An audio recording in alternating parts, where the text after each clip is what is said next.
नमस्कार। अमन study point पर आप लोगों का हार्दिक स्वागत है। आगे बढ़ाते हैं हम लोग अपनी सीरीज को, जो कि एग्रीकल्चर से बिलोंग इस समय कर रही है, और आगे बढ़ते हैं, कुछ महत्वपूर्ण प्रश्नों को देखते हैं। आज का पहला प्रश्न है, हरा सोना और झूठा सोना ये क्रमशः किसकी उपमा, इसको ये किसको कहा जाता है? किसकी उपमा प्रदान की गई है हरा सोना और झूठा सोना? देखिए, इसमें ऑप्शन सी सही होगा। अफीम को हरा सोना भी कहा जाता है। अफीम को हरा सोना कहा जाता है। और एक धातु होती है जिसका नाम है पाइराइट्स। पाइराइट्स को झूठा सोना या बेवकूफ़ों का सोना कहा जाता है। ठीक है, तो इसमें ऑप्शन सी सही है। अगला प्रश्न है, रेंगुर किस मिट्टी का नाम है? रेंगुर किस मिट्टी का नाम है? देखिए, रेंगुर ये काली मिट्टी को कहा जाता है। ऑप्शन सी सही है। काली मिट्टी, जिसको कपासी मिट्टी के नाम से जाना जाता है, खासकर भारत में सबसे ज़्यादा महाराष्ट्र में पाई जाती है। लावा से निर्मित मिट्टी है। कपास के लिए सबसे बेहतरीन मानी जाती है। सर्वाधिक आर्द्रता ग्रहण करने की इसमें क्षमता होती है। उसी को रेंगुर के नाम से भी जाना जाता है। अगला प्रश्न है, क्लोरोफिल की संरचना में कौन सा तत्व आवश्यक होता है? देखिए, पौधे क्लोरोफिल से ही ऑक्सीजन का निर्माण करते हैं, और उसके उपरांत कार्बन डाइऑक्साइड पौधे ग्रहण करते हैं और ऑक्सीजन निकालते हैं। तो जो क्लोरोफिल की संरचना होती है, उसके निर्माण में, उसकी संरचना में सबसे जो आवश्यक तत्व होता है वो होता है मैग्नीशियम। ऑप्शन डी अक्सर पूछा जाता है। क्लोरोफिल में मैग्नीशियम की उपस्थिति होती है। अगला है, भारतीय मृदा में सामान्यतः किस तत्व का अभाव पाया जाता है? देखिए, एक कॉमन बात याद रखिएगा। भारतीय मृदा जो 8 प्रकार की प्रमुख मृदाएं हैं भारतीय कृषि अनुसंधान परिषद के द्वारा, उन सभी मृदाओं में नाइट्रोजन की मोस्टली कमी पाई जाती है। ठीक है, नाइट्रोजन सभी में कम रूप में पाया जाता है, इसीलिए उसको नाइट्रोजन युक्त करने के लिए हम लोग यूरिया की, या जितने भी जो उर्वरक होते हैं, फर्टिलाइज़र्स होते हैं, उसमें नाइट्रोजन की उपस्थिति सबसे ज़्यादा रहती है। अगला है, भारत में सबसे बड़ा मिट्टी का वर्ग कौन सा है? यानी सर्वाधिक क्षेत्रफल पर भारत में विकसित मिट्टी कौन सी है? देखिए, इन चारों मिट्टियों में भारत में सबसे ज़्यादा लाल मिट्टी है। सबसे बड़ा मिट्टी का वर्ग लाल मिट्टी का है। ऑप्शन ए इसमें सही होगा।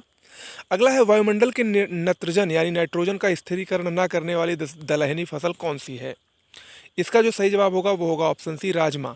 राजमा नाइट्रोजन का स्थिरीकरण नहीं करती है। बाकी जो शेष हैं, चना, मटर और मूंग, ये तीनों नाइट्रोजन का स्थिरीकरण करती हैं। केंद्रीय चिड़ियाघर कहाँ स्थित है? केंद्रीय चिड़ियाघर कहाँ पर स्थित है? ये कोलकाता में स्थित है। ऑप्शन सी सही है, कोलकाता। अगला है, पर्णीय छिड़काव के लिए सबसे प्रचलित उर्वरक कौन सा है? पर्णीय छिड़काव के लिए सबसे प्रचलित उर्वरक यूरिया है। ऑप्शन सी सही होगा। अगला है, टिक्का रोग किस फसल में होता है? टिक्का रोग बहुत ही प्रमुख रोग है, और ये मोस्टली मूंगफली की फसल में पाया जाता है। ऑप्शन सी सही होगा, मूंगफली। अगला है, पनामा रोग किस फसल में होता है? मोस्ट इंपॉर्टेंट रोग है, अक्सर परीक्षा में पूछा जाता है और कई बार यूपी पीसीएस में भी पूछा गया है। पनामा रोग केले में लगने वाला एक बहुत ही प्रमुख रोग है। ऑप्शन बी इसमें सही होगा। अगला है, किन फलों में एकांतर फलन की समस्या पाई जाती है? एकांतर फलन की समस्या सबसे ज़्यादा आम और सेब में पाई जाती है। ऑप्शन बी इसमें सही होगा। अगला है, ब्लैक हार्ट रोग आलू में किस तत्व की कमी से होता है? इसमें देखिए, दो प्रश्न बन गया। पहला प्रश्न तो ये है कि ब्लैक हार्ट रोग या ब्लैक हार्ट रोग जो है, ये आलू में होने वाला रोग है, और ये किस तत्व की कमी से होता है? तो ये भंडारण में ऑक्सीजन की कमी के कारण आलू में ये रोग लगता है। जो शीत गृहों में, खासकर जो कोल्ड स्टोर होते हैं, उसमें ऑक्सीजन की अगर कमी हो जाए तो आलू में ये रोग अक्सर लग जाता है। अगला है, व्हाइट बंट रोग किस तत्व की कमी से होता है? व्हाइट बंट रोग ये मुख्य रूप से जिंक यानी जस्ता जेडेन की कमी से होता है। अगला है, गुलाबी कीट किस फसल को बेकार कर देता है? गुलाबी कीट ये मुख्य रूप से कपास में लगने वाला फसल है, और ये उसमें लगकर कपास की फसल को मुख्य रूप से बर्बाद ही कर देता है। अगला है, स्पंजी रोग किसमें होता है? स्पंजी रोग ये आम में होता है। देखिए जो मैं आपको एग्रीकल्चर के बारे में बता रहा हूँ ये संभवतः लास्ट वीडियो है, इसके बाद आपका भूगोल स्टार्ट होने वाला है। तो इसको भी आप हल्के में मत लीजिए, इग्नोर आपको किसी भी क्वेश्चंस को नहीं करना है, क्योंकि इस समय चाहे कोई भी एग्ज़ाम हो, चाहे कोई भी आयोग हो, उसका कुछ भरोसा नहीं है। वो सरल से सरल और कठिन से कठिन प्रश्न दोनों पूछ सकता है। अभी आपको ऐसे क्वेश्चन मिल रहे हैं, धीरे धीरे आपको लेवल बढ़ा हुआ मिलेगा। तो आप लोग बिल्कुल परेशान मत रहिए, मेरे साथ जुड़े हैं तो उसका लाभ आपको 100% मिलना तय है। अगला है नीला जिह्वा रोग किन पशुओं से संबंधित है। नीला जिह्वा रोग ये मुख्य रूप से गाय, भैंस और बकरी से संबंधित रोग है। अगला है वह मृदा जिसे सिंचाई की कम आवश्यकता होती है क्या कहलाती है। देखिए जो काली मिट्टी होती है, अभी मैंने आपको बताया, ये इसको अगर एक बार सिंचाई इसकी कर दी जाए तो इसमें आर्द्रता धारण या नमी धारण करने की बहुत तीव्र क्षमता होती है और ये बहुत देर तक अपने अंदर नमी को धारण कर सकती है, इसीलिए इसको सिंचाई की कम आवश्यकता होती है। अगला है फसल चक्र आवश्यक है किसके लिए। 4 ऑप्शन दिए गए हैं, सोच के बताइए फसल चक्र निम्न में से किसके लिए आवश्यक है। देखिए फसल चक्र सबसे अधिक मात्रा में मृदा की उर्वरा शक्ति में वृद्धि हेतु ही अपनाया जाता है। विभिन्न प्रकार की फसलों को बोना, लगातार एक ही फसल को ना बोकर विभिन्न प्रकार की फसलों को बोना ही फसल चक्र कहलाता है और ये मृदा की उर्वरा शक्ति को बढ़ाने में मदद करता है। अगला है मृदा अपरदन को रोका जा सकता है, चारों में बताइए किसके द्वारा। बहुत ही आसान है, मृदा अपरदन को वनारोपण द्वारा, वन को लगाकर ज़्यादा मात्रा में वन लगाएंगे तो मृदा अपरदन को रोका जा सकता है। ओके।